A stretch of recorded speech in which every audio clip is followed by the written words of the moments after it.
Thank you so much for joining us here to play this digital documentary escape game. I'm Christopher Cantwell, the writer of the comic She Could Fly, which inspired this game. I'm Martin Morazo, and I'm a comic book artist. I received an email from Karen Berger asking if I was available to do a book with her, and it was like a really nice story, and the mental health issue was pretty important to me. The idea became She Could Fly, which was the story of a woman who flew through the air, but told through the lens of a 15-year-old girl who was suffering from my exact form of OCD. Hi, everyone. I am Karen Berger. I am the editor of She Could Fly. Luna is, I think, an archetype for what it's like being a teenager. That feelings of doubt and insecurity, low self-esteem, worrying about what other people think about ourselves and worrying if we're going to make the right decision, and really just trying to figure out who the hell we are. The fact that Chris has suffered from OCD since he was a young child makes the story so much more authentic. This is a very personal story for me. So good luck, go forth, see if you can escape this game, and you might see me again knocking about in there as well.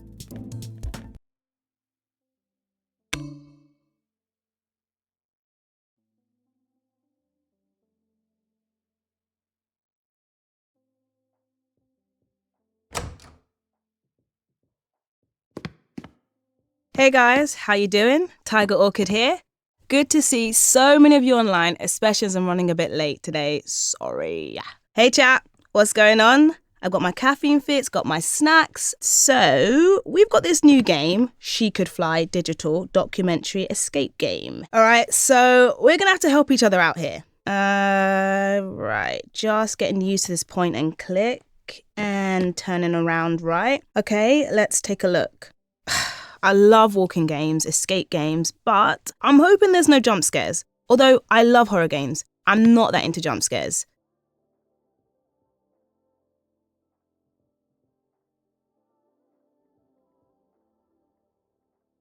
Okay, some sort of certificate.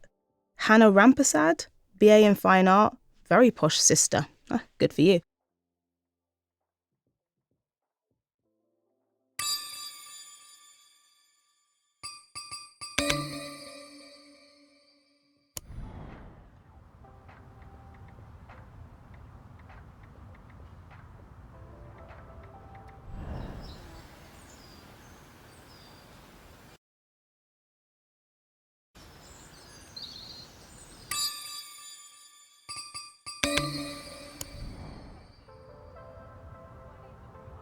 Right, so let's go through here and take a look.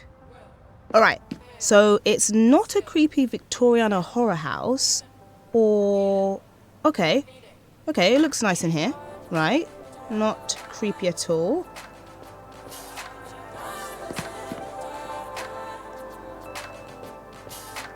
Okay, a pink elephant, cute. Okay, it all looks normal in here. It's a bit messy, actually. Tidy your bedroom, Hannah! I mean, to be honest, I'm actually a messy person. But let's not talk about that.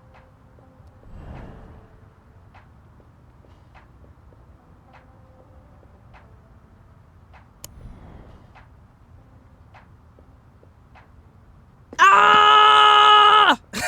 No, I'm only joking. I'm joking. Just pretend it's a jump scare. Sorry. I hope I didn't freak you out. The chat is going crazy.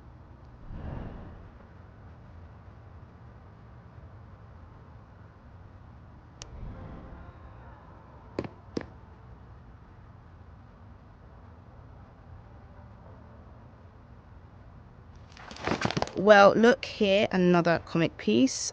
It's a piece of the She Could Fly comic book. But why would someone rip up a comic book?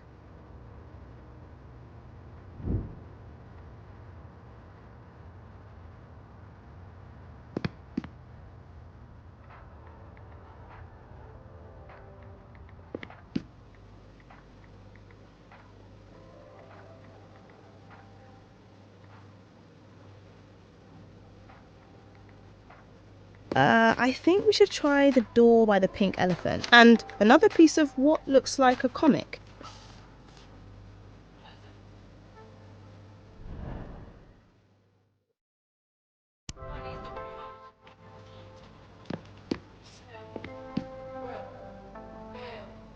Okay, here we are. It's a letter. What does it say? Poor Hannah. Yeah, I feel sorry for her. I have a heart. I have a heart.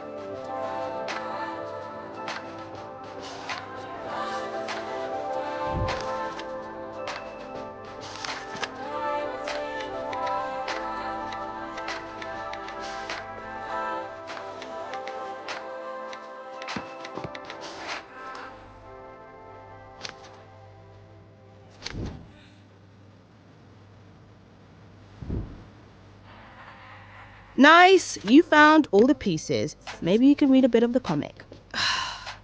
I am just... OCD is really interesting because it can present in so many different ways. I think the unifying theme is it's really about a fear of causing or failing to prevent harm to yourself or to other people. And the ways in which that can show itself are really varied. So worrying about checking things or contamination or causing harm. But the key thing is it causes people a lot of distress and takes up a significant amount of their time. It's pretty common, so about 1 to 2% of the population is estimated to have OCD.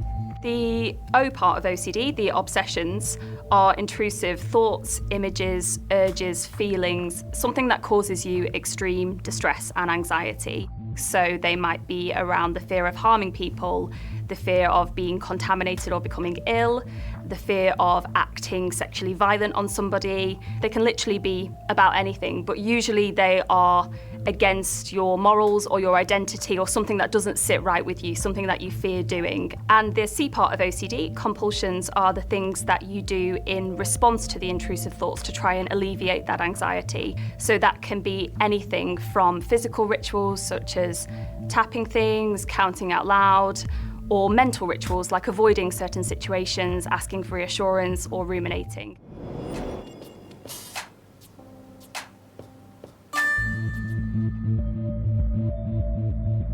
OCD is really interesting because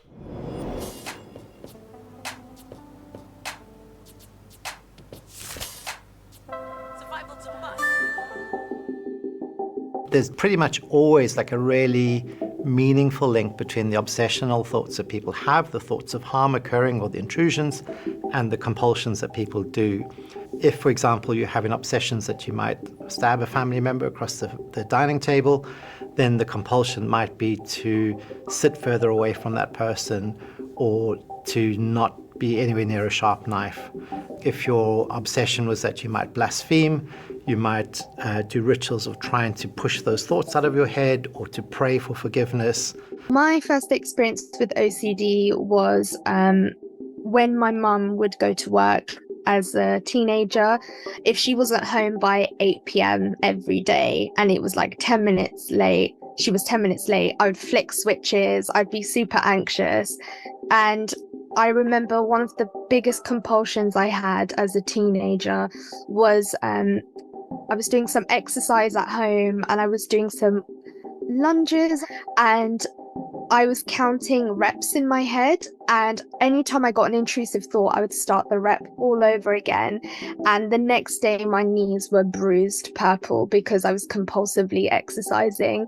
And that's when I knew something didn't feel quite right. When I was 12, 13, my mum got a brain tumour, and my OCD kind of manifested in, again, trying to control everything, but I never knew anything about OCD during this time. Absolutely nothing. It waxed and waned probably until I was like 24. This is when I was diagnosed. I had really bad health anxiety.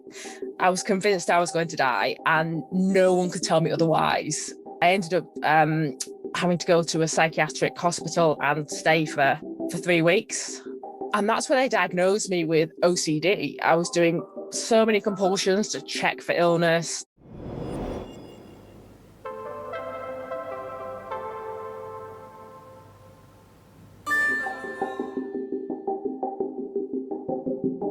Obsessions can take a host of different forms, which is why sometimes it's hard for people to realize they have OCD. It could be someone worried about causing an accident, like forgetting to turn off the stove. It might be someone with urges to arrange objects in a room until they feel just right. It could be feeling the urge to compulsively urinate. And I'd say that the ones that the public seems to know more about involve obsessions with themes about contamination and germs, symmetry, order, or causing inadvertent harm. I often kind of think of intrusive thoughts as a kind of spam email. So all of us kind of get intrusive thoughts. It's not just common to OCD. So while we're walking around, we're constantly being bombarded by these spam emails. And most of the time we've got spam filters active. So we kind of, on some level, recognize that the thought we've had is not really relevant to what we're talking about right now. Occasionally, some spammy thoughts will kind of work their way through to our inbox, and they can be mislabeled as high priority. You've got to like deal with this right now. And that trips up a lot of people when they start worrying compulsively about something, that they take a sort of benign, spammy, intrusive thought and start to prioritize it and treat it like it's something that really is important and does need to be dealt with there and then. My first memories are when I was 8 years old. My dad had just died, and I remember I started to get these really anxious feelings. And by touching things, touching door frames a set number of times, saying phrases a set number of times before I went to sleep at night, kind of took away that fear. And that's why it's very important that people get the help at the right time, because OCD is like a bully. It is waiting for you when you wake up. It's constantly there, nagging you, telling you to do things. And the bully tends to grow and make more and more demands as the OCD tends to grow and gets more complicated.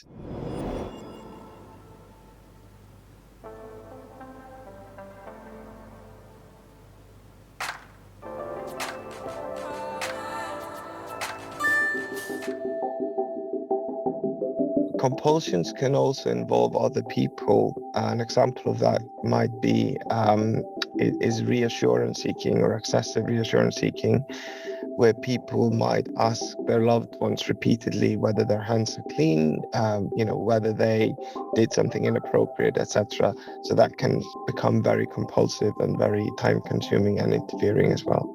When I was 19, I looked it up, unwanted intrusive thoughts or unwanted scary thoughts, and I found out that there was a thing called OCD, and there was a nickname called Puro for people like me who were experiencing these intrusive thoughts but who were only using kind of mental, invisible compulsions like thinking over and over a past event, ruminating, worrying, and seeking reassurance from others. There were people who were doing these things but not washing their hands, not counting, not tapping, not switching lights on and off. People are often not quite sure why they're doing them, but they know that they do reduce their anxiety. And that's the first thing that they want to act on.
Hey, what's going on? Don't sit down. No.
Okay, you're back. Cool.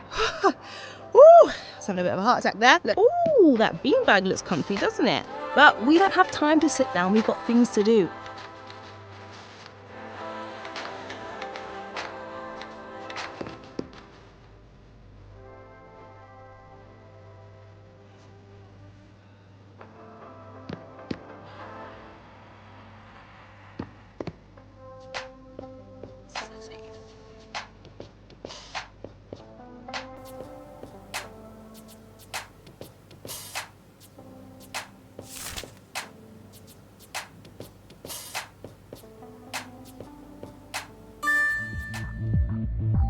OCD works as a kind of cycles. When the thought comes along, for me, I'll feel really endangered.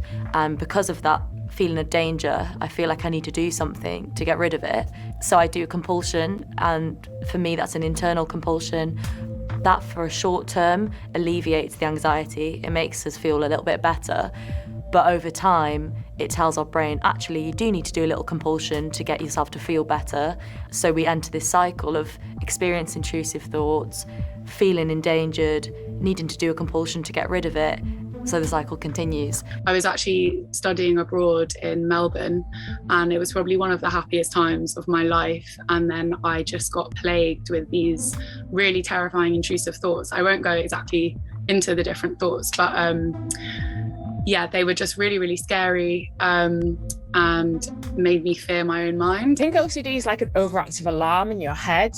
It's like going around with radio fear on all the time. It really constrains your world, it shrinks it, and it makes you hyper-focused on things that don't matter to anyone else. When I first realized that what I had was OCD, it was quite scary because I had a certain idea that OCD was just about cleaning because of the way I grew up. I had only ever been exposed to the idea of OCD from obsessive compulsive cleaners. And my mum and I used to watch it, and she used to always say to me, if I don't clean my room, this is what's going to happen. What it feels like for me is that I'm in a boxing ring and there's someone else in the boxing ring and it's also me, and I'm relentlessly beating myself up and I can't keep my gloves up. I think I use that phrase a lot when things are just feeling overwhelming in my life, which is I just feel like I can't keep my gloves up, I can't keep my guard up, and so you just end up on the ropes, and I continue to feel like I'm being pummeled, right? And that my mind is being relentless with me. Okay, well, that was pretty moving stuff, and they were real people, right? So watching these films, that's gonna help us. Okay, can you hear that lock sound? Or someone's trying to tell us something. All right, let's get out of here.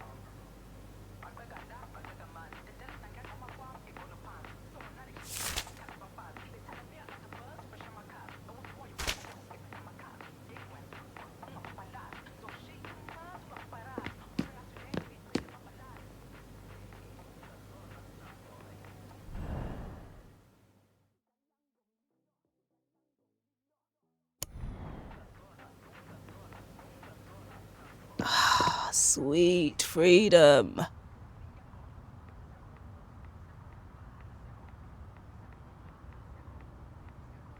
And I'm getting quite hungry. Maybe we can stop for some pizza or something.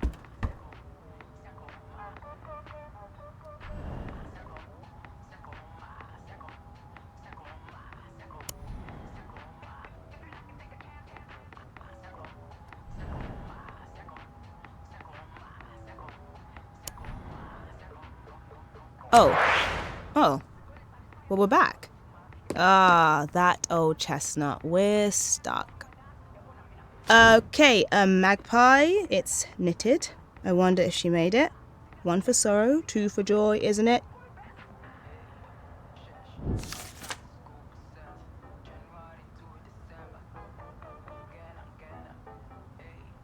Oh, they want us to find the comic pieces again. Oh, of course they do. Okay, all right, let's try again.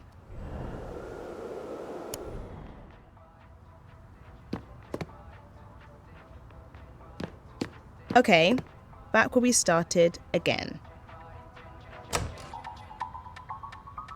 And back in the lounge. Okay, so we know what we got to do, right? Collect pieces of comic and put them on that plinth thingy.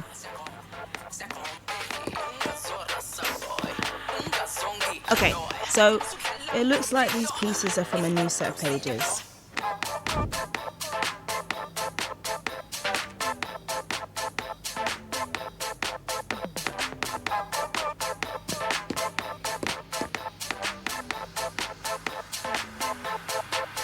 Oh, she loves her knitted birds. Look, a funny looking chicken.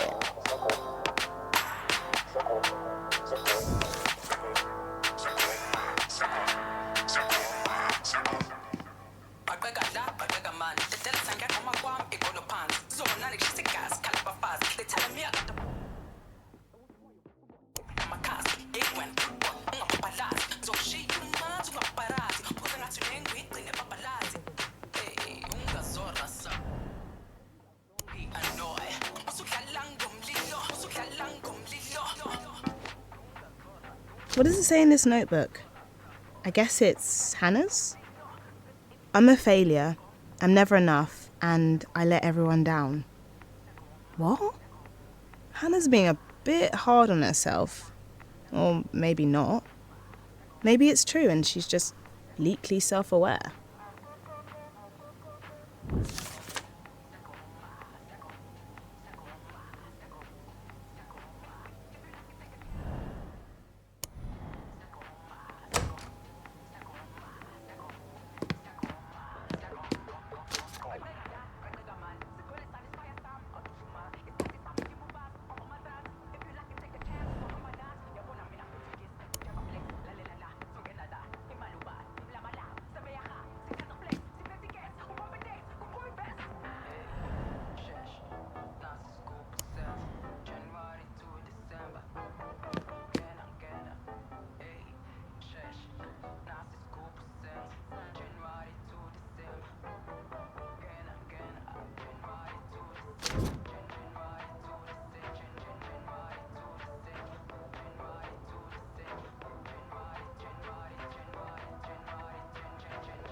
Ah, a kitchen. Right.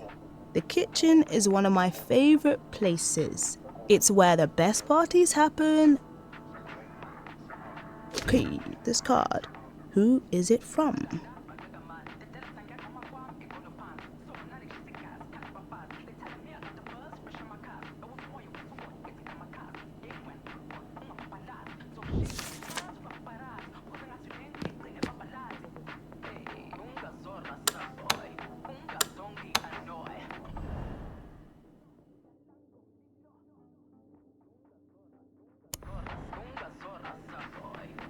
Okay, the door has got a load of writing all over it. Okay, what are you supposed to do though? Okay, what does it say?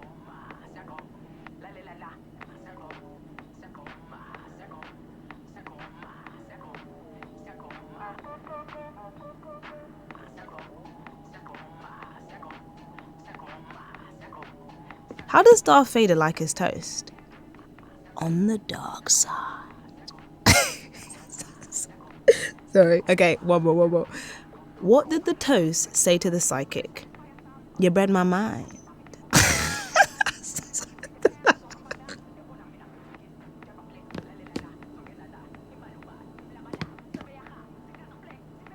We're getting good at this. Well done, Team Tiger. Okay, I'm never doing that again. Let's watch these films.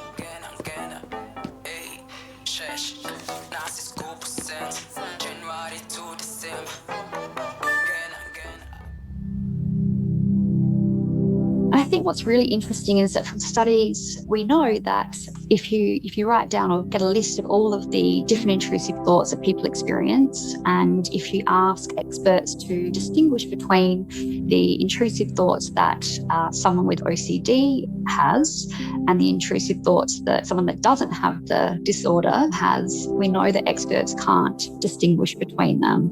So if we're all experiencing these intrusive thoughts and the content's not different, the thing that is different is the meaning that we give to those intrusive thoughts. I would say feeling stuck in a loop with OCD genuinely feels like hell to me. Like, if I had to envision hell or purgatory, it would be a compulsion, and I just feel like every fiber of my body is burning, my hands are sweating, I feel anger, and I just feel nothing but distress. And as a result of struggling with OCD, I have struggled with some severely low moods, and it has taken me to really dark places where I would rather just not exist than be stuck in this tornado. It's like there's a hotel that I want to enter, but I'm just caught in the revolving door, and it's really frustrating because I just want to check in and I just want to get on with my day, and I can't.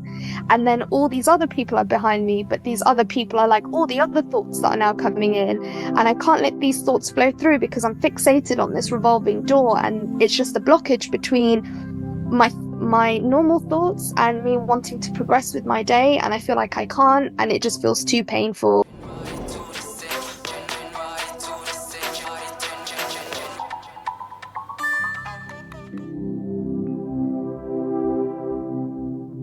Fear and fear responses are absolutely vital for our survival, but anxiety is as well. Anxiety is, at its core, an evolutionary adaptation to us understanding threats that may be occurring and helping us to evaluate how to take action. So my kind of fight-flight system will switch on. I feel really hyper-vigilant, like I need to look out for danger, like everything's going against me.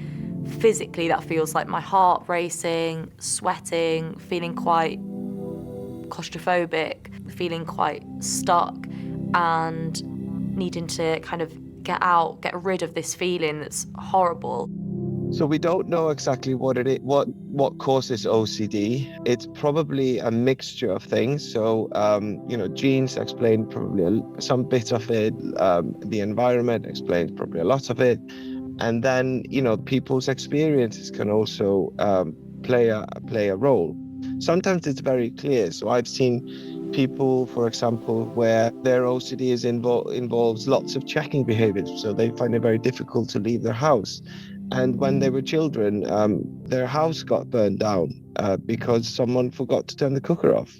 Sometimes it's that obvious, and you can make that link, and it makes perfect sense why people get quite preoccupied with these kinds of things.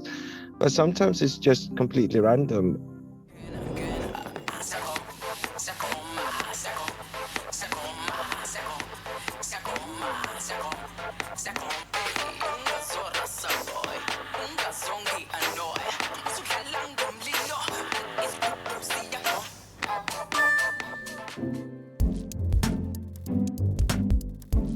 It makes me very, very angry when kind of famous people are saying that they're a bit OCD. It's so offensive. It's unbelievable that people can do this. You would never say this about any other things, like, oh, I've got a tiny bit of cancer. That's great because it makes me thin.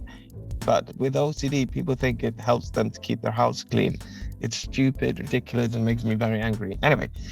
People don't even know they have it because there is such a lack of knowledge around it, and people are ashamed of thoughts they'll have or little compulsions or obsessions they have that, they're frightened to tell anyone they know or even a doctor. So the myths that minimize OCD are particularly harmful. I think that shame and that embarrassment comes from the fact that we just, we don't talk about OCD enough. We don't talk about the dark side of it. We don't talk about the taboo intrusive thoughts, the embarrassing compulsions. And we need to talk about those more to normalize them, so that when you say to somebody, I have OCD, they don't respond with, oh yeah, me too. I really like my house clean and tidy. They respond with, oh my goodness, that's awful. I'm really sorry to hear that. And they really take it seriously.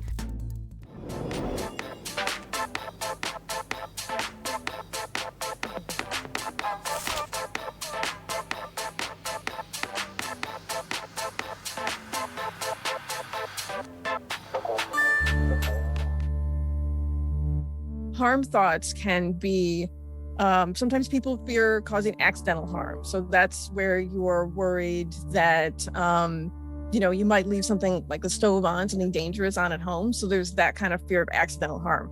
There is the fear of people causing purposeful harm. So this can take the form that you see with Luna, where you might worry or have thoughts. You might just have these images of harming people that you love the most in the most gruesome ways. Or that you're going to be to blame for like a mass incident of harm, or that you have harmed, so that you see a newspaper article that says there's been a school murder and that you worry that you were somehow involved or somehow to blame or somehow caused it. OCD seems to turn what the sufferer finds most objectionable into obsessions, then vilifies the sufferer for having them. So people with OCD are naturally people of good conscience. Because the disorder leads them to doubt their goodness, they perform rituals to compensate for any badness and to prove their obsessions are not intended. I think that the important thing to really understand is that OCD is the opposite of who you are. So it's the opposite of the values that you hold. It would be the loving parents that develop OCD around harming their children.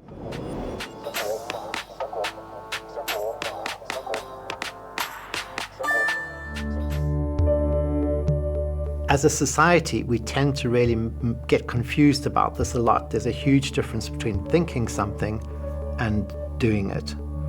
And this is what scares a lot of people with OCD. Just because I've had a thought, does that mean I either want to do it or might be capable of doing it or have actually done it and I can't remember? So no one with OCD has ever been found to actually act upon their compulsions and obsessions and do something really bad. It's just that they're so fearful of that thing that they feel like they need to do everything in their power to make sure it doesn't happen. The reason why I want to work with people with OCD is that they tend to be the kindest and best people in the world, because they are so afraid of any harm. They're always nice and gentle people and wonderful to work with. So that's the common theme you see.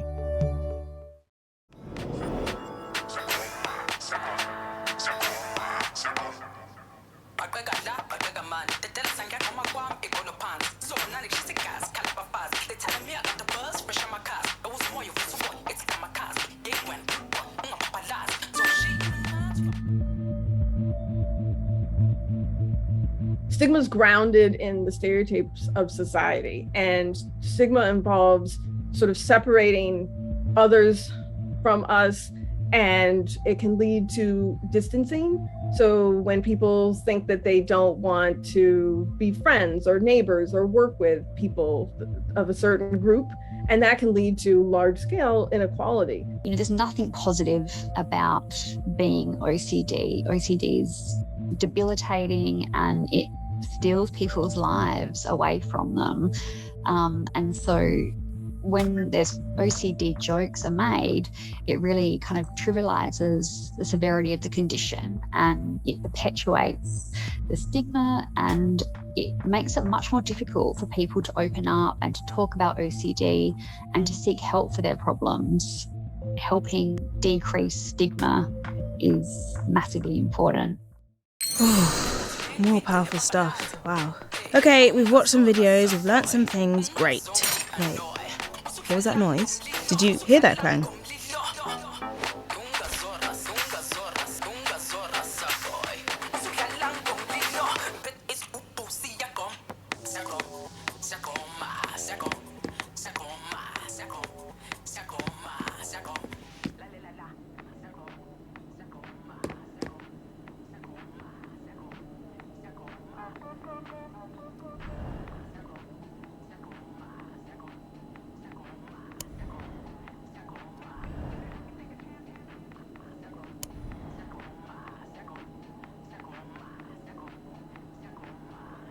Do you like that picture?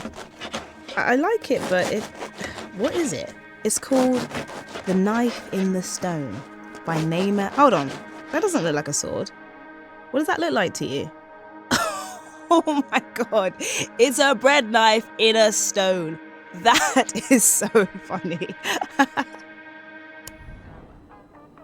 It's the bread knives. Oh, so Every time you watch the film, something unlocks. Let's face it, a bread knife is far more useful than a sword in this day and age, I think. Okay, I know that kind of sounds like I've confessed to something. Please don't get me arrested. Look, I just want some toast. I'm hungry. Come on. Toast, toast, toast, toast. Ah, toast, toast, toast, toast, toast, toast, toast, toast, toast, toast. Yeah.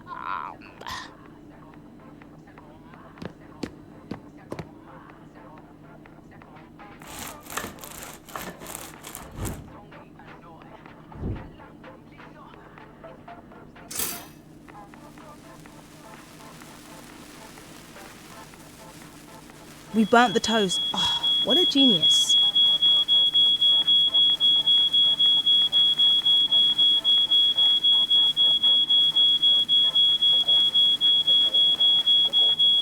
We need to do something about that alarm. Again! Do it! Can you do it again? Keep trying the switches.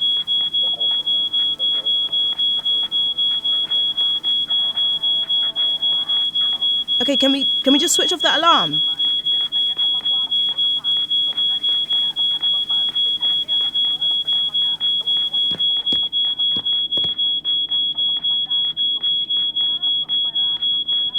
Try switches. Just try the switches. Just try all the switches.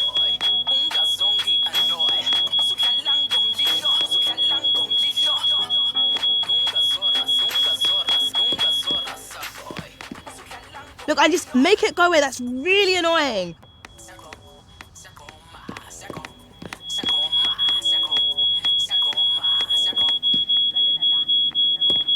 We need to do something about that alarm.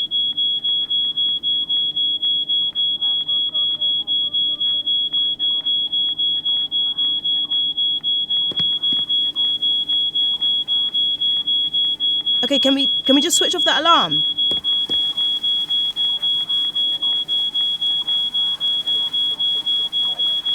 Ah, thank goodness. Wait, is that a washing up sponge? No, I'm pretty sure I put bread in that toaster. Wait, is that how we make sponges? Great, we have a sponge. I'm not that much into cleaning. Anyone else feel compelled? Be my guest. Oh, all right. That door with the writing on it. Have we got to do something with that? You're meant to be cleaning the door, not adding more writing.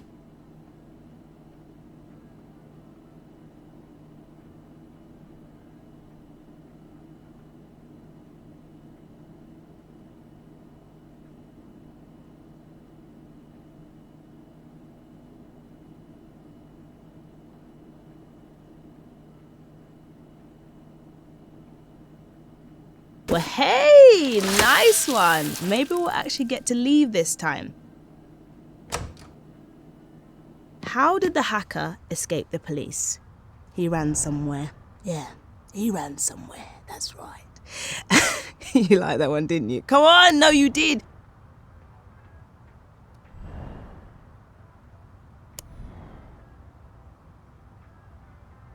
Okay, yeah, we're free. I want to go to the cafe and get some unburnt toast and tea. I mean, I'd love a cuppa. It has to be Yorkshire tea, though. You know, all the rest are kind of substandard.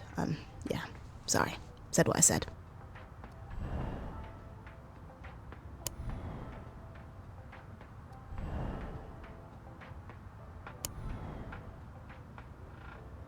Oh, no. Back in this corridor. Loop-de-loop. Loop-de-loop-a.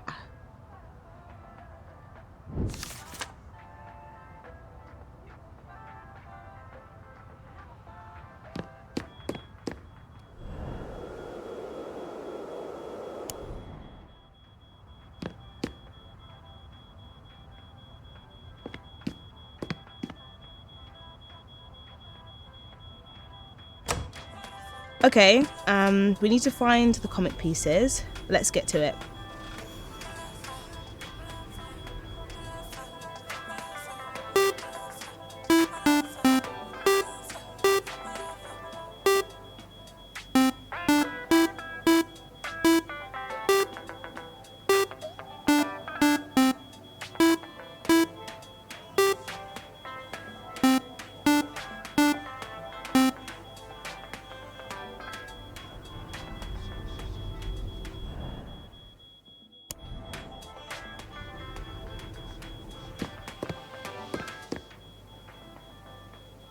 Hannah's notebook again. Do I love Ash? Do I love Ash? Do I love Ash? Reasons I love Ash.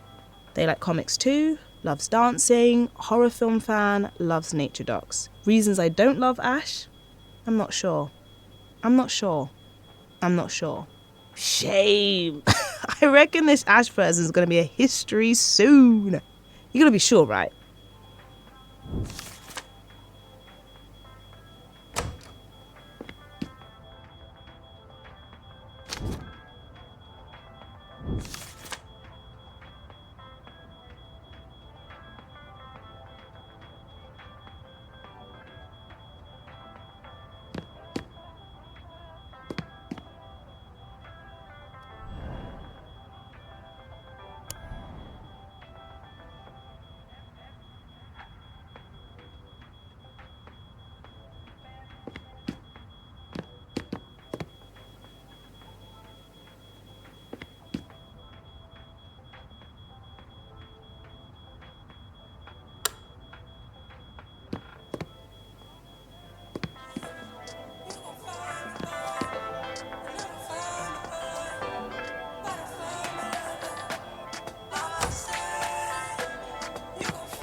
That post on the wall, what's going on? It's a nice poster, but yeah, there's a bit missing.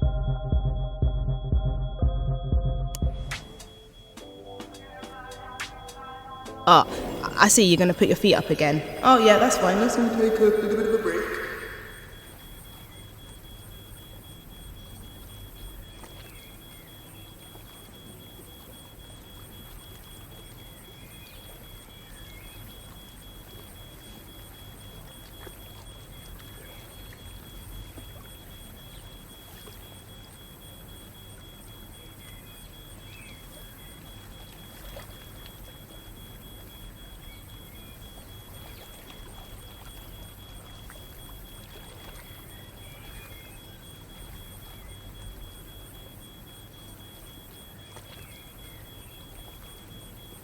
I'm gonna be honest, I feel a bit left out when you go in there, wherever that is. I hope that doesn't sound too needy.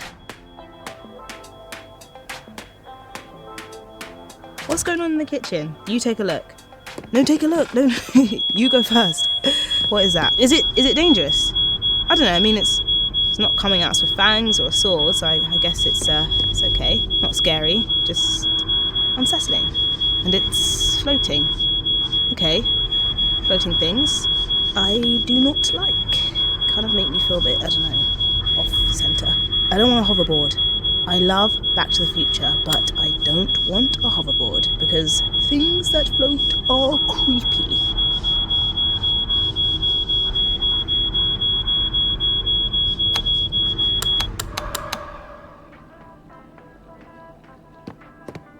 The drawer of lost things. Ah. I feel like I want to crawl into a drawer like that sometimes. It's actually made for me. I do feel lost sometimes. Tiger Orchid coming to you with her emotions. No, seriously, I'm actually sharing. Okay? Team Tiger. All right, I'm okay. No more emotions.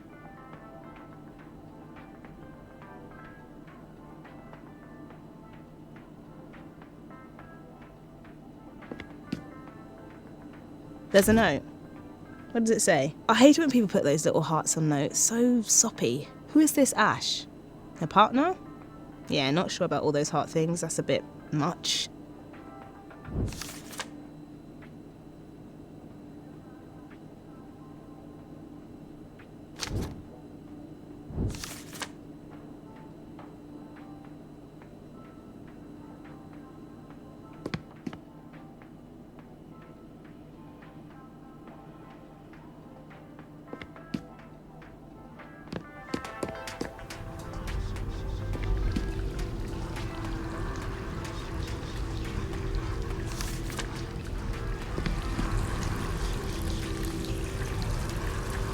I understand what I'm seeing is supposed to be water, but does it resemble real water?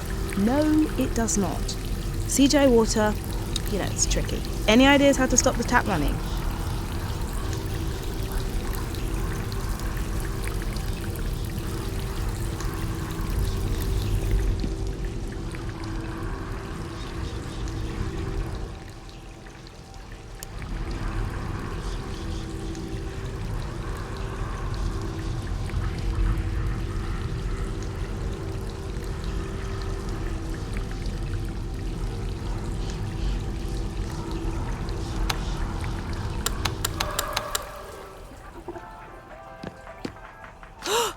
Comics and water do not mix. Who would do that?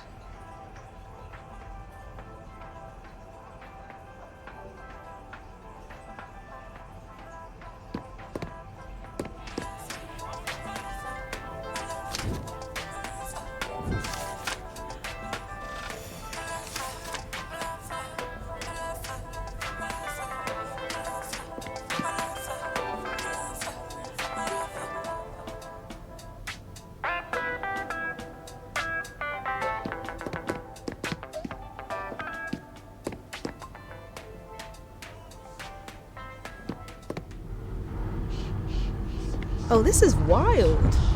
I like this. Oh, the walls are cracking. Ah, it's a quake! Ah, everyone get covered!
That was pretty fun. I like that. A flood, a quake, and spooky monsters. What would we call them? Creepy monsters? Nah, that's kind of too Minecraft, and I don't want to be sued, so... Fear monsters? Yeah, I like that. Fear monsters. After quakes and floods, it's time for another sit down. Let's see what's going on with these films.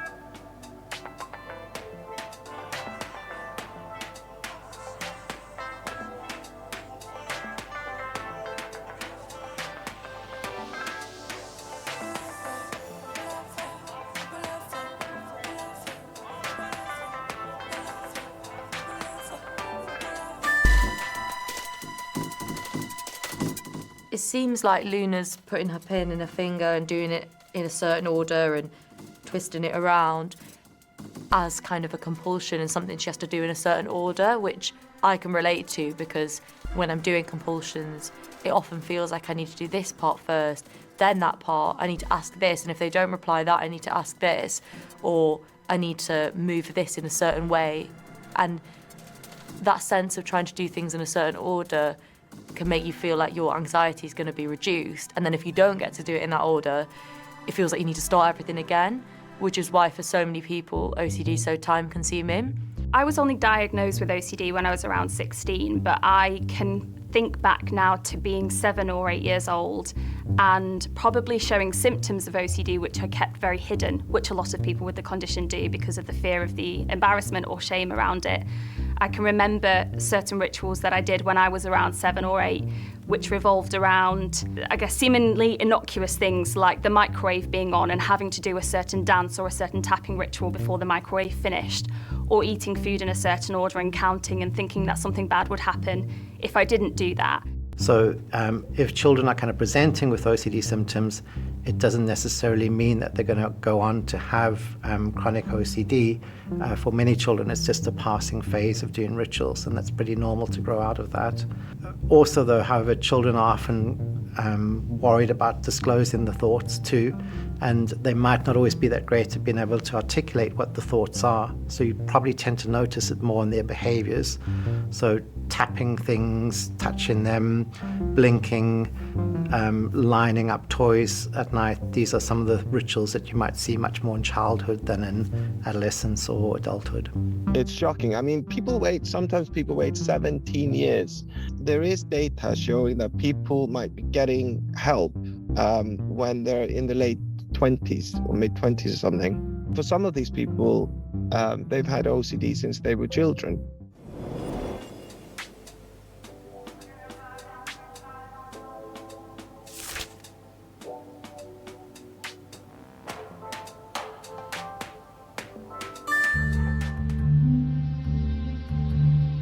The pink elephant paradox to me is the idea of your brain almost involuntarily does things without you even realizing. So for example, when people hear, don't think about a pink elephant, the first thing that pops into your head is a pink elephant. And that's one of the best ways to describe OCD. You tell somebody to stop thinking about a certain kind of thought, but if the thought worries you and the thought is alarming, it's going to keep being thrown at you. Your brain will make those decisions, those pathways stronger and stronger. The pink elephant paradox, it's almost like having an itch and someone telling you not to scratch the itch, and now you're just focusing on scratching the itch.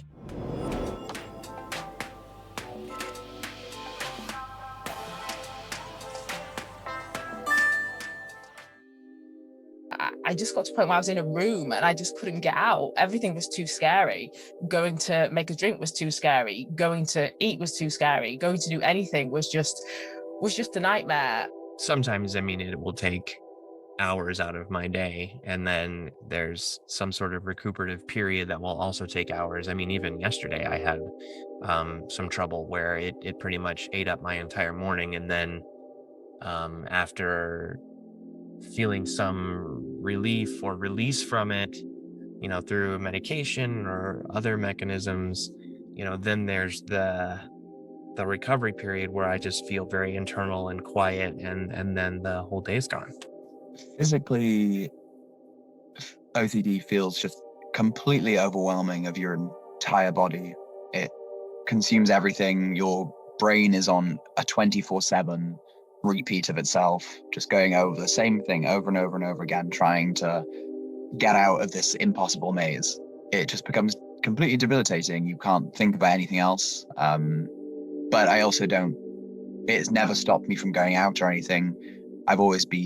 I'm a very extroverted person, so I like to go out with my friends, and that still is just a distraction. But even when I was with those friends in a really dark spot, not listening to a word they're saying, I'm just getting as drunk as I can and trying to forget what I'm going through.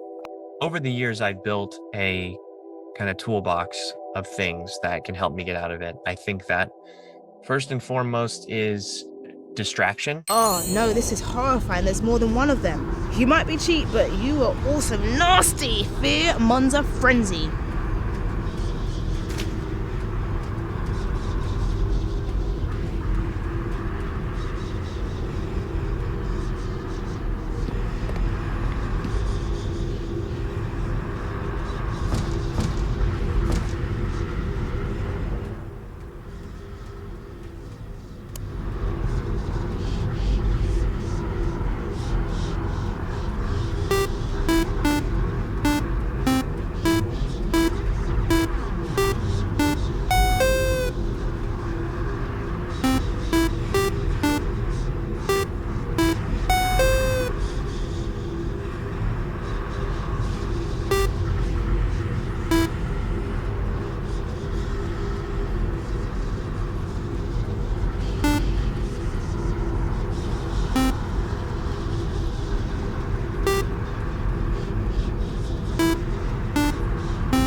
She's knitted a bird cage.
Oh, this is fun. This is fun. Look, I'm not the greatest dancer, but it's the effort that counts, right? The no stepping on my toes.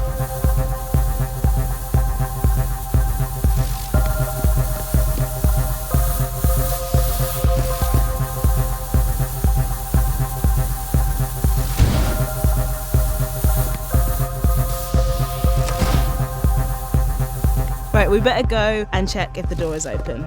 We can get out of here and go clubbing for real, buddy.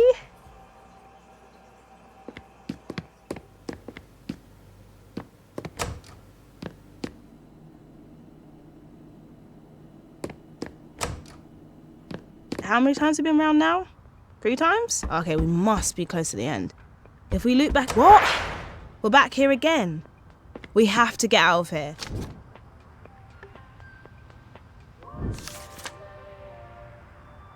I feel so tired of this now, I just want it to stop. Okay.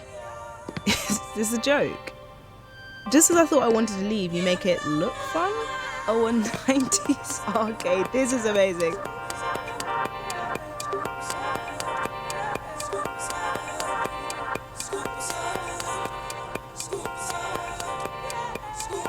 Okay, I'm back in the game. Okay, I know, I kind of switch. I'm like a light switch or something. I know, I'm always doing that, but I'm back in. It's the notebook. Let's see what Hannah's thinking now. I didn't want to contaminate anyone with all this badness inside of me. Oh, that's heavy.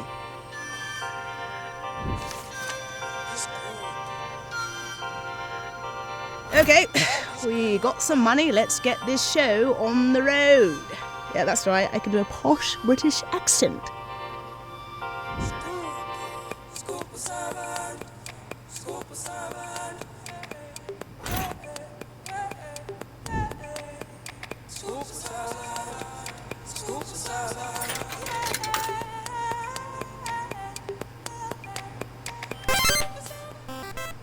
Woo! The comic pieces are in the game, and that's pretty fun. Come on, get to the comic piece. Do it! Do it! Do it!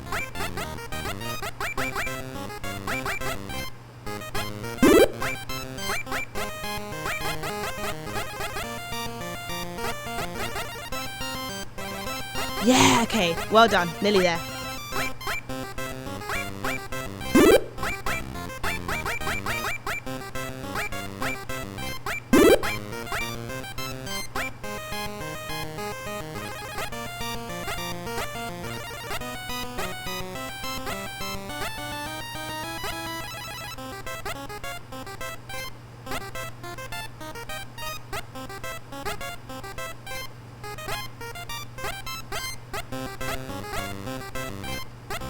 Success. They're back.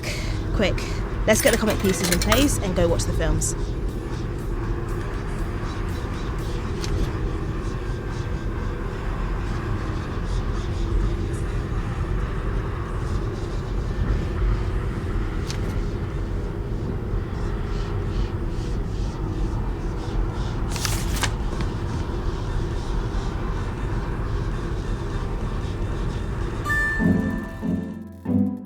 When Chris first sent a script for that story and but look at that page, it's like, wow, that is some word balloon.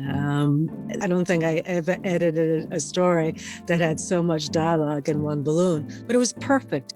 When Luna's in the car talking to Verna and finally just says all the things that run through her head, to me, that was a scene where I wanted to show how overwhelming that really would be to someone who's not suffering from something like this. Like if someone were to say, which they often do to people suffering from something like this, like, just tell me what's wrong, or it can't be that bad, or what is it?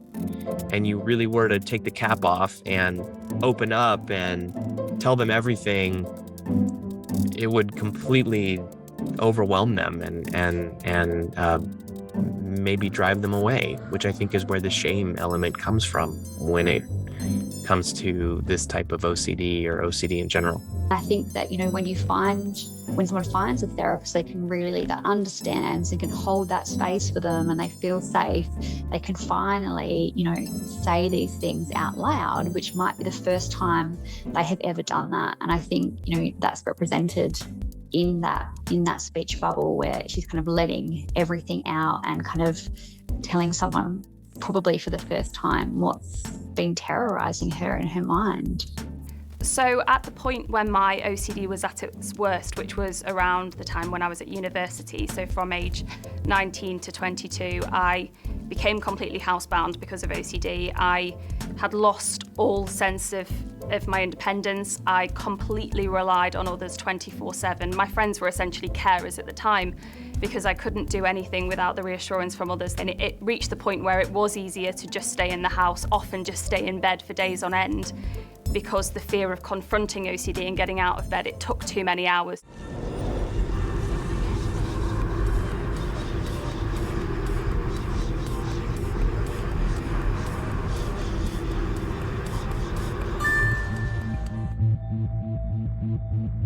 It was only at a point during university where I started to see the severe impact that my mental health was having on my family and on those closest to me, where I thought, okay, well, I need to do something for them because I'm not just wasting my life now, I'm starting to really impact on my loved ones.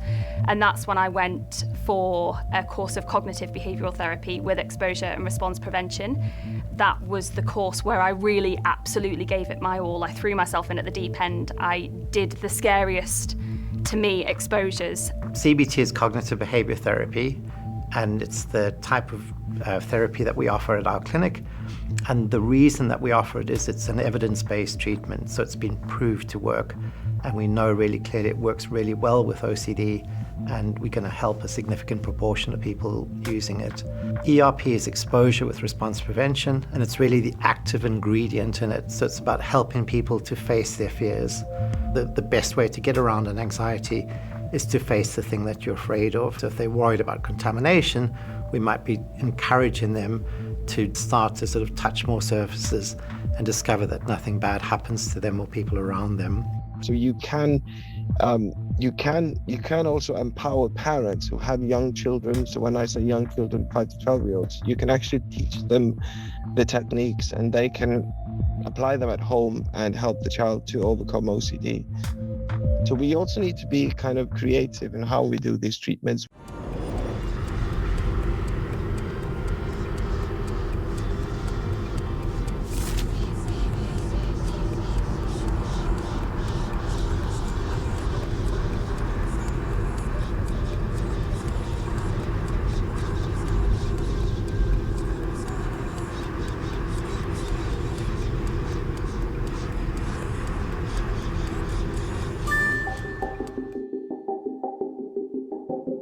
I was very, very lucky to get referred for CBT with the NHS, and I had 18 months, really intense therapy.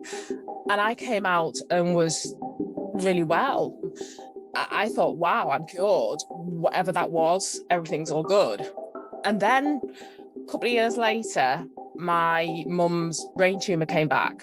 And I had a really big relapse. So unfortunately, she died. And I think it was a mix of grief and OCD. I took a job at Marks and Spencer's, and I took it in the store operations. He said, do you want to be a customer assistant or would you like to be store operations? And I was like trying to play it cool, trying to be really, well, which is kind of more fun. And she said, well, store operations is really hard. You're involved with a lot of the health and safety of the building, locking up at night, checking the ovens are off, all sorts, make sure the fridges and freezers at the right temperatures. And I was like, oh, and she said, if it doesn't challenge you, it doesn't change you. And it was that one sentence she said, the part of me that knows that I'm here for something more was like, yes, I'll do store operations. The part of me with OCD was like, oh dear God, what have you done? So there was a fantastic therapist called Dr. Reed Wilson, and he's based in the States. And I'd read his book, Stopping the Noise in Your Head. And long story short, I contacted him, and we basically used Marks and Spencer's as a training ground. He looks at OCD as a game that you can win, but you need to know what OCD, what his tricks are. You need to know kind of how to play the game, and how to kind of outsmart it. In my head, it's like this self-talk and kind of leaning into that fear. And I use that with all sorts, with learning to lock up on a night, learning to look after the fridges and freezers every time they went off temperature. And I got really, really well, very functional, and could lock the store up by myself. There's a line from a Nick Cave song that I really like where he talks about, I leapt into the abyss to find it only came up to my knees. And that's what you're trying to do in therapy, is to get people to sort of face their fears and find out that the thing they're afraid of isn't actually going to happen. That was so interesting. So much stuff I didn't know. I'm so over these creatures. We need to get rid of them for good. Face your fear. Face your fear monsters. Well, we can't do that if they don't have eyes.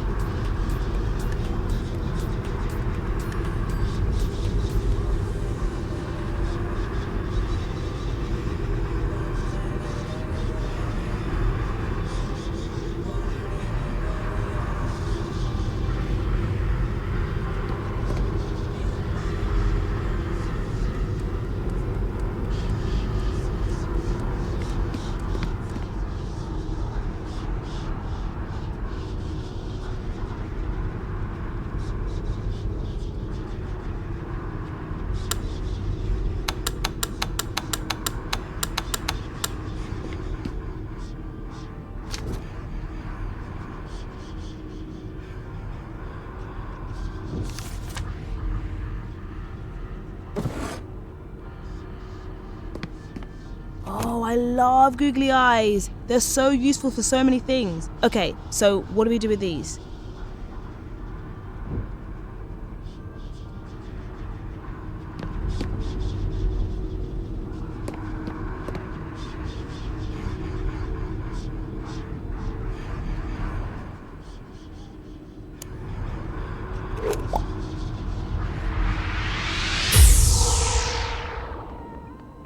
That was hard, but I think they're gone.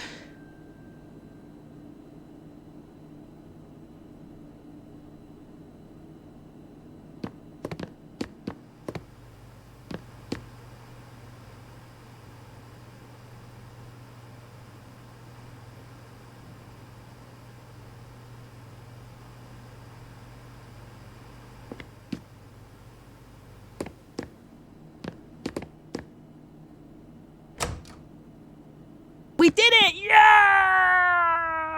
This must be it. We faced our fears. We're finally getting out of here. We did it! Yes!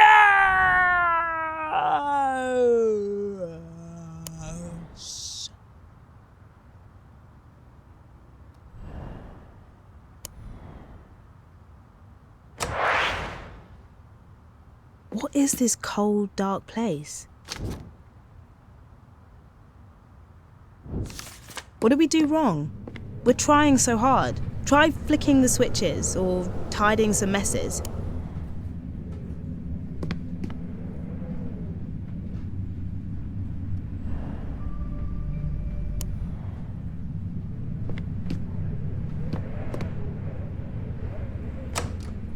Okay, that's unusual. A phone box in the room? Let's just keep focused. That phone box is a red herring. Look, it's obvious, it's literally red. Ignore the phone box, it's not going to help us. The switch thing works, doesn't it?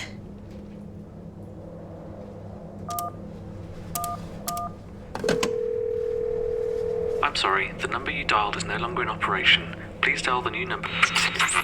Repeat, please dial the new number.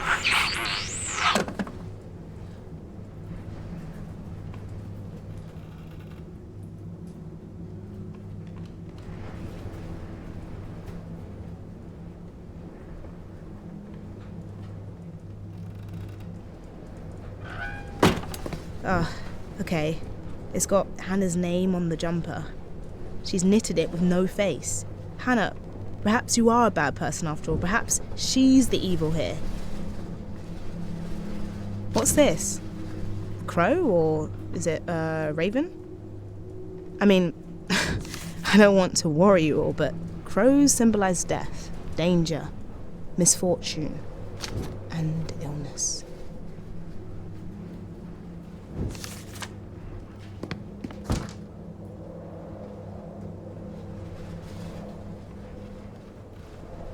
Oh, I do love that elephant. It's getting bigger and bigger.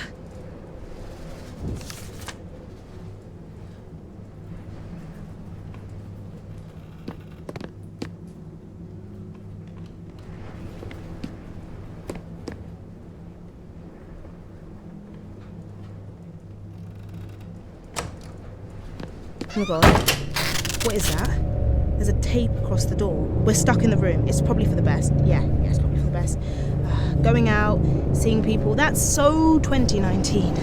Let's just stay in here, or at least in the flat, and we can make toast. What's that? Did you just see it fly under the door?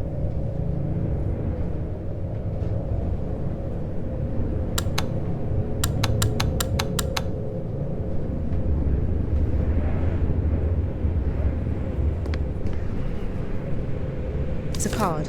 What does it say? Oh man, Ash is such a loser. Look at those heart symbols, so lame. And what are those other weird symbols? I don't think Hannah loves Ash. I'm saying it, I've called it. She needs to ditch them, right? I know what. Let's call up Ash and ditch them. Or text them. So you don't have to talk. Yeah, or just ignore them. There's nothing wrong with ghosting from time to time, but let's flick some switches first, right? What should we do with the scissors? Let's get out of here and dump Ash. Yes, let's dump their ass. We don't need them.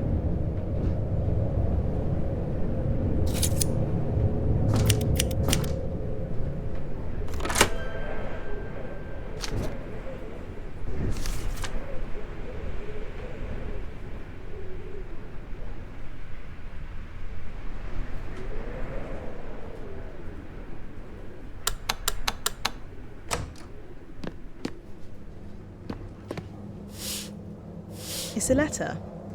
What's it saying? Congratulations, you're going to be exhibiting at Thought Bubble Comic Convention. Your artist application has been successful. We cannot wait to see you in November. Your biggest fans, Team Thought Bubble. I mean, that's nice, but I don't think she should go. There's a lot going on that she needs to sort out in her flat, like keeping those monsters away.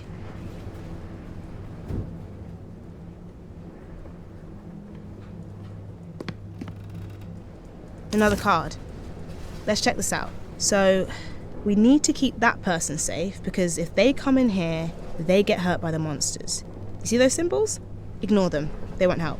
So, if Banya knocks on the door, we'll ignore them, but flick some switches to make sure they're safe, right? Okay, cool. We've got this. Come on, let's ditch Ash, then we can just go to bed and sleep. Or put the disco music on?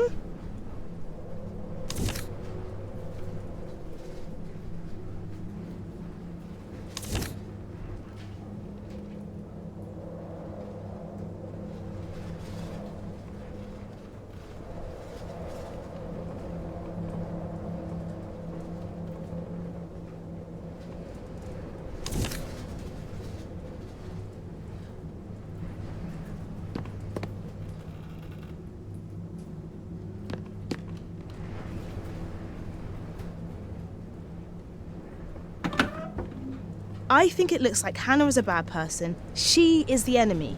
This is such a clever game. We thought that she was a hero, but she's the enemy. Okay, now I get it. Let's ditch Ash to save them from Hannah. And flick the switches so we're all safe from Hannah. Cool.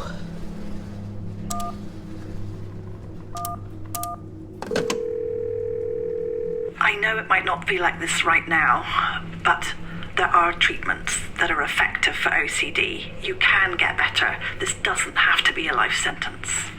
OCD thoughts can be utterly overwhelming, and it can feel like you have no space in your head for anything else. But there are treatments that work, and people who can help you recover. I understand that these thoughts might make you feel like you're a bad person, but you don't choose those thoughts. They're part of your OCD and they're not part of you. These thoughts aren't your fault, and you deserve support to help you recover.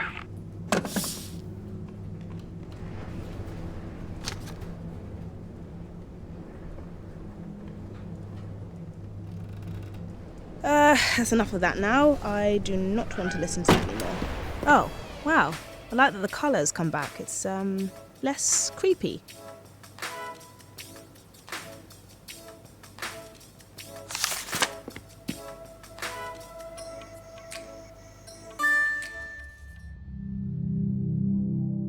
When Luna talks about the intrusions becoming whispers, that's exactly what we kind of, would expect within OCD treatment. So the aim is never to get rid of the intrusive thoughts at all. It's to change the meaning that we attach to them and the interpretation of those thoughts. And once we do that, those thoughts can be there, they can be in the background, and naturally over time, that paradox occurs where they do just become a whisper. The comfort zone is a huge lie by OCD, that you've somehow been convinced that you're comfortable because you're feeling anxiety. It doesn't make much sense to me. Surely, I think there's that saying, life begins outside of your comfort zone, and that applies to everything. The other thing about rituals is that they're often fake friends. So they promise people, if you do this ritual, I will make you more comfortable, or I will make you more safe. And actually they don't do that at all. They just maintain the sense of threat. So they promise a lot and deliver very little. It's a fake kind of comfort, really.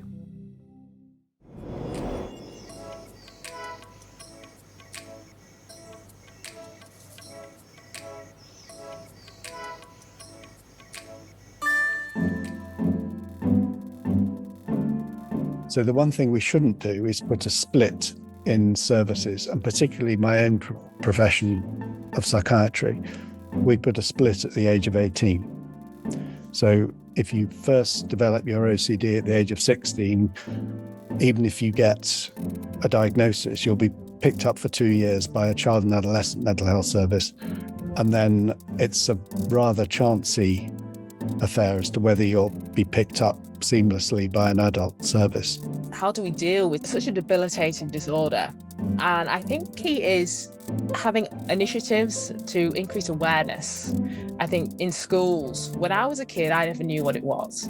I was 8 years old and I was touching door frames every night. I was turning lights on and off like a disco in my house. For me, the most important thing for people with OCD now would be timely access to good quality treatment. We also need to make sure we train enough professionals in offering these treatments, because at the moment the problem is that up to 50 or 70% of people that get referred to treatment get the wrong treatment, and that's due to lack of training among mental health professionals, because there are very few people that are properly trained in treating OCD using cognitive behavior therapy.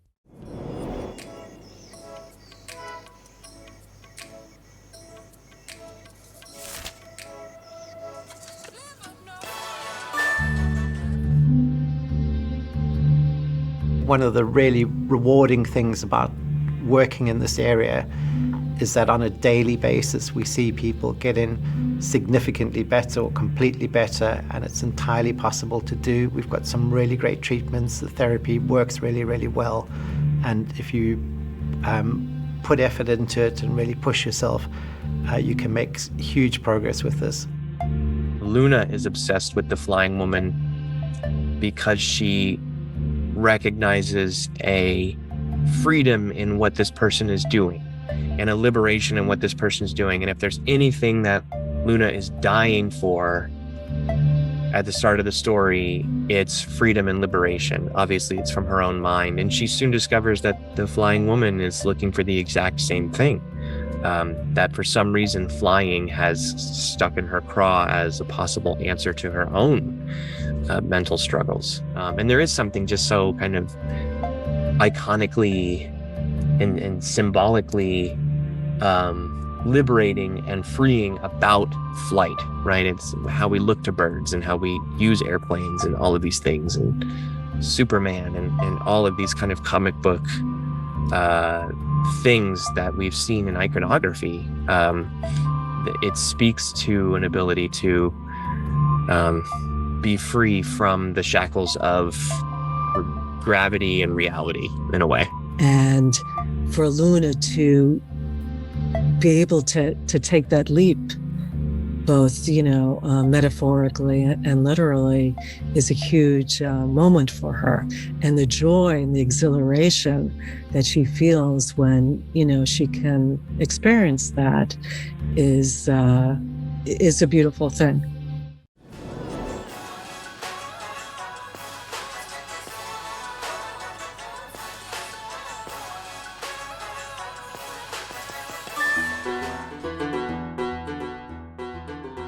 The biggest bit of advice that I would give to somebody experiencing OCD or somebody who thinks they might have OCD, I think just speaking about it and finding people who understand and who don't react in the way that you think they're going to react to any intrusive thought you might tell them can genuinely be life-changing. Best piece of advice I can give to someone with OCD is that OCD, like anxiety, is a wave. It goes up, but it has to come down. So ride out the hardest part of it, even as tough as it is, because it does come down, and the more you work on your recovery, those waves get smaller and smaller, and recovery is inevitable at the end of it if you put the work in and look after yourself. When you get the right and proper help and you surround yourself by the people that love and care about you, you can rebuild yourself. And one thing I've had to learn to realize is that I'm not going to wake up one day and suddenly be happy. That's not how happiness works. Happiness is a skill I've had to work on. I feel like over time I've been able to navigate through it.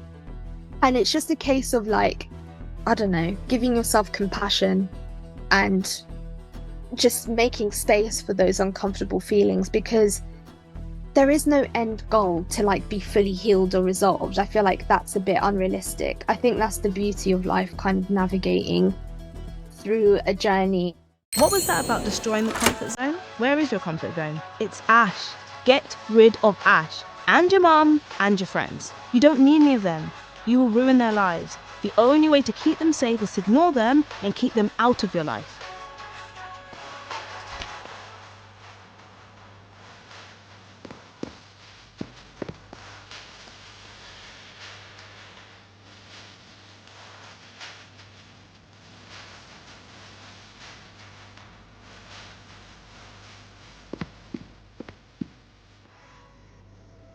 Oh, yes. Okay. Peanuts. So we can eat those rather than the toast, I guess. Yeah?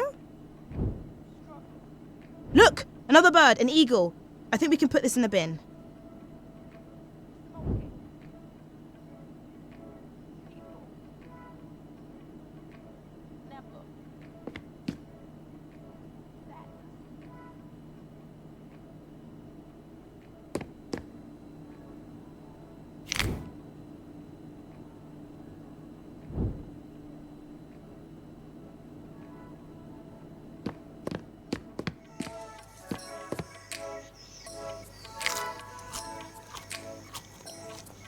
That's not good. Let's get back in the bedroom and have a sleep.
Let's keep focused and we can play something else soon.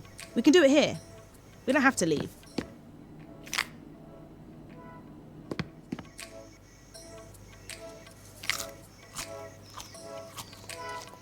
Oh my god, we don't need to feed the elephant anymore.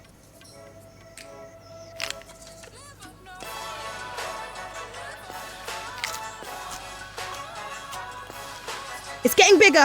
That's dangerous. What are you're destroying the comfy place. Stop it and get back to the switches. We know that works. Can you just stop that? Flick the switch. Dump ash. Tidy up that mess. Flick the switch. Dump ash. Tidy up that mess. Flick the switch. Dump ash. Tidy up that mess. We need to stay away from trapdoors. Don't do...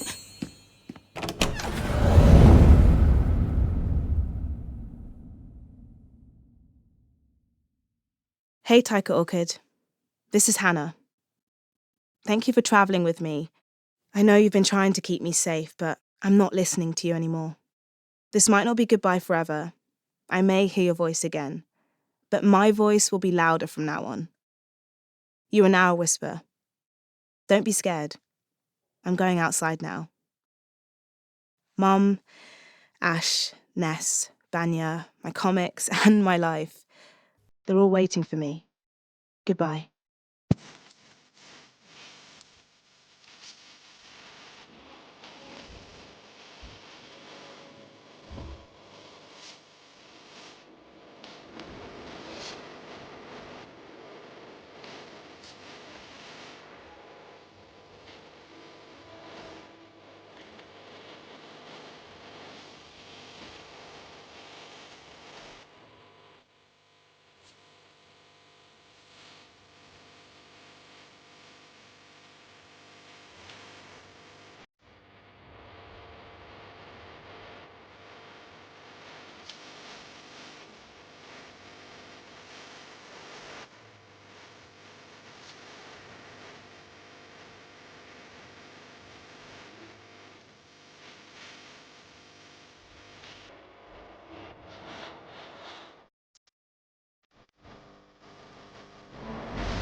It's so important for people who have lived experience of OCD and other mental illness to read a story about somebody like themselves and what the experiences are and how they navigate that and how they get through that.